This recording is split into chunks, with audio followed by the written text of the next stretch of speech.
The way of knowledge.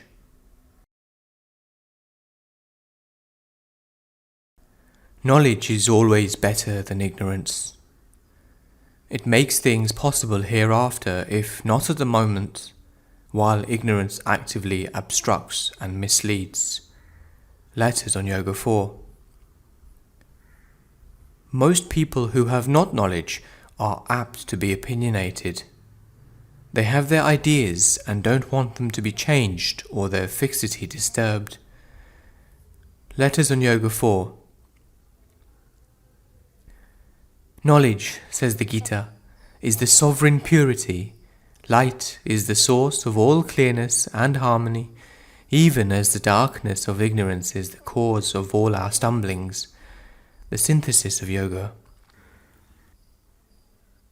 The only true knowledge, for all the rest is either false or only true in a limited field, half true, and therefore from the vision of the whole, false, is that which reads everything in the sense and light of the divine.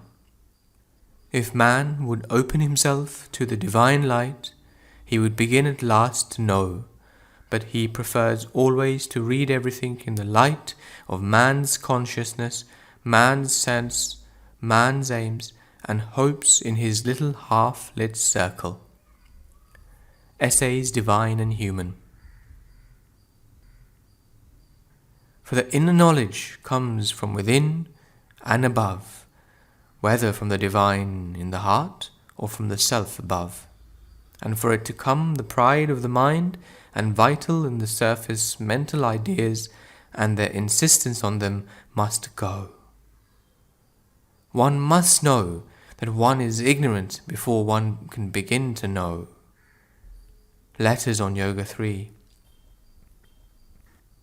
To arrive at some mental conception about God and ourselves and the world is an object good for the intellect, but not large enough for the spirit.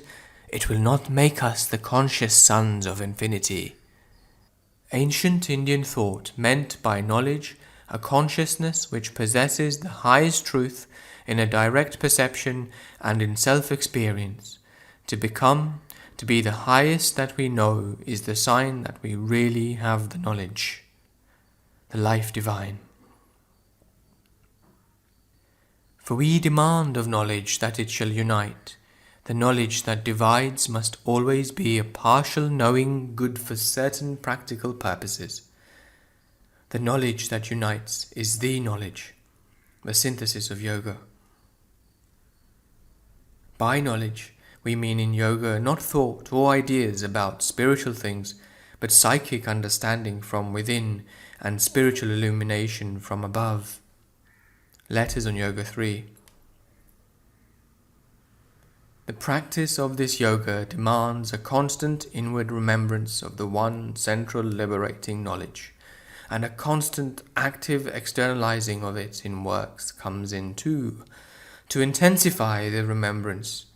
In all is the one self, the one divine is all are in the divine, all are the divine, and there is nothing else in the universe.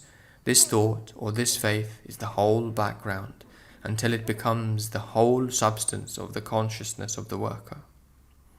A memory, a self-dynamizing meditation of this kind must and does in its end turn into a profound and uninterrupted vision and a vivid and all-embracing consciousness of that which we so powerfully remember or on which we so constantly meditate.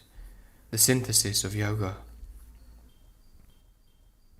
A concentration which culminates in a living realization and the constant sense of the presence of the One in ourselves and in all of which we are aware is what we mean in yoga by knowledge and the effort after knowledge. All that the light from above asks of us that it may begin its work is a call from the soul and a sufficient point of support in the mind. The synthesis of yoga. Concentration is indeed the first condition of any yoga, but it is an all-receiving concentration that is the very nature of the integral yoga, a wide, massive opening a harmonized concentration of all the being, in all its parts, and through all its powers upon the One who is the All, is the larger action of this yoga, without which it cannot achieve its purpose.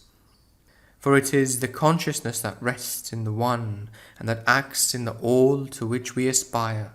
It is this that we seek to impose on every element of our being and on every movement of our nature.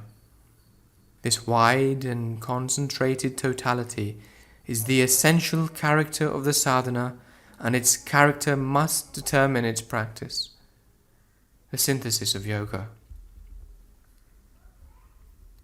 But in the path of knowledge, as it is practiced in India, concentration is used in a special and more limited sense.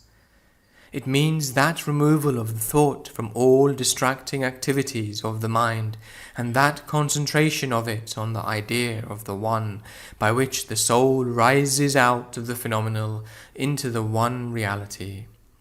It is by the thought that we dissipate ourselves in the phenomenal. It is by the gathering back of the thought into itself that we must draw ourselves back into the real, the synthesis of yoga.